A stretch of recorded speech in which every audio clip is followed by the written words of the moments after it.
the research, and this is supposed to be Italy like 25 years after the plague or something like that. Okay, that could be true. And I think it was shot in Italy.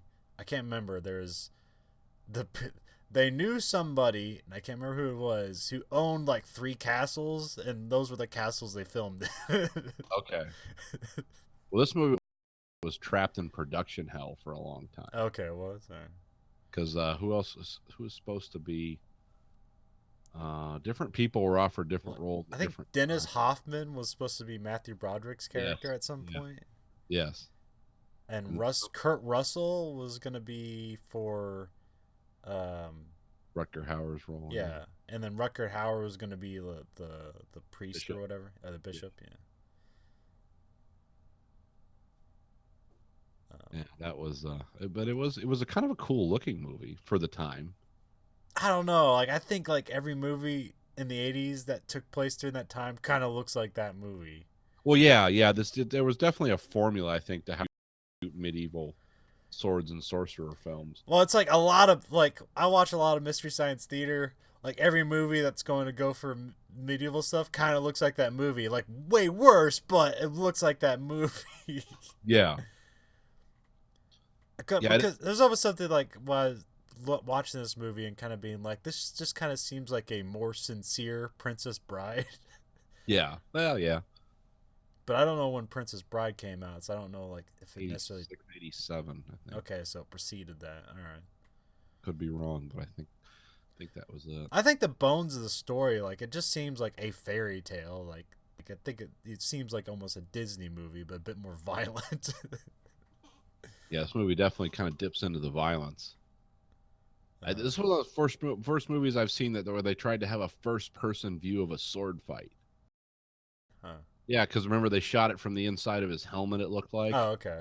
because remember the guys would go at the end scene when he was having the final fight with going after the Bishop of Aquila. Yeah, and they have those weird Guys would come out striped and masks. yeah, yeah, they didn't really spend a lot of money on arms movie. What was that sword he had? Is that like some sort of like Scottish long sword or some shit? I'm not sure. It seemed like a sword that was meant for two hands, and he just wields it around with one. We had the double crossbow. Yeah, that was pretty cool. Yeah, that was kind of cool. Um, it's like a I don't know. There's a weird opening, but if I think about Richard Donner movies, like a lot of them have that. What do you call it? It's like a overture, like when you open the movie with like a song. Yeah, yeah, that's the overture. I was like, what? Like, it's just strange. It's like, why did they do it like that? And I was trying to figure out like maybe back at that time there was less megaplexes, so like they're giving people time to like get to their seats from the concession stands. Like, oh, the movie's starting. Like 15 minutes of a opening sequence to get to their seat or something like that.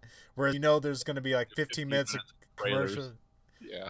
There's going to be 15 minutes of commercials and 15 minutes of trailers, and then I used to like all right, we need to get to the theater a half an hour early, and now I just like show up like 10 minutes late. It's like I'm good.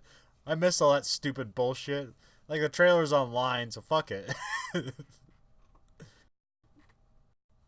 And the director of this movie has an interest. I mean, this is an interesting arc. Yeah, like it's not necessarily in his wheelhouse. Yeah, because before this, it was well, he did the Richard Pryor movie, then he did Goonies. But this is the guy who did like his first big one was Superman, right? Yeah, that's like what was that 70? Well, I want to say 79, but it's probably in the mid 70s maybe. 78. Okay, and that was huge. Yeah, that was huge. And then after this was Lethal Weapon, and then he did a lot of work. Yeah. That's so. This was kind of an odd, because I don't. Did he ever collaborate with? Because there's a lot of the cast in this, or some of the cast in this was from War Games. Yeah, Because you had Matthew Broderick, John Wood. Some of the other people look familiar too. But I can't remember like the one priest guy who like betrayed them and then tries to win back their confidence. Like I don't really remember him from anything, but he has to be in stuff. yeah, he's been around, but I can't place him. But yeah, this seemed to be like a He's surprised that like I kind of liked his character. Is like who the fuck is this guy? Like So I was kind of like impressed with his performance because I didn't know who the fuck that guy was. Yeah. Just some fat British guy. He's probably from Cleveland or some shit. Because right after this was fair. Game. What did they do? What did he do before this? He did War Games. He did War Games. It's like 2 years off, and then he did this, and then like a couple of years later. A year later, did Ferris Bueller. Oh, okay. Yeah. Did some weird movie called 1918. He was a very small part in that. But yeah, so it seems like he brought the bishop with him. I don't know. I don't know what the story was, but yeah, like I said, it's kind of a good looking movie. I thought with an interesting soundtrack. Yeah. But it didn't really. I thought it would be more interesting than what it was. Yeah. I forgot how beautiful Michelle Pfeiffer was. Wow, men would fight to the death with sort of woman like that. I didn't really like her haircut, but the first time you see her where she's like hooded and you see her eyes, it's like, holy fuck. Yeah. That's a striking woman. It is. But yeah, it was kind of, again, you said it right. It was kind of a movie about it was like a fairy tale. Had a very simple idea. Well, actually, like I guess somehow Disney's involved with it. I don't think they released it, but one of their sub companies released this. I think maybe, but because they tried to say it was it was based on some like French folklore or something like that, but it actually wasn't. It was an original idea, and like the writer like sued about that, and so there was a settlement, but they never actually had to like deny that they lied about that. It was still like went out there as saying it was like based on some ancient lore or whatever. Right. Which, you know, it seems like something that happened. Like, oh, this is some German, you know, parable or something like that. Oh, okay. But it actually wasn't. Just, you know, straightforward fairy tale original idea.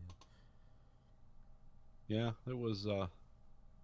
Because I was also expecting like, it's like, oh, maybe this movie's lauded because they have some crazy like transformations or something, but not really. Special effects are kind of low key in this movie. Yeah, I think they were looking for. I don't know if they got the. Well, it seemed like it was almost directionless. It like they didn't seem to have a good firm footing on where they wanted to go. They knew what elements they wanted. Yeah. But it seemed to kind of wander quite a bit.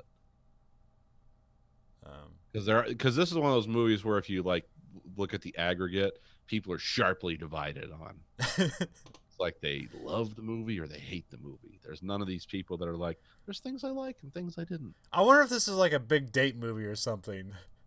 Like when it came to VHS, it's like I got laid because I watched Lady Hawk.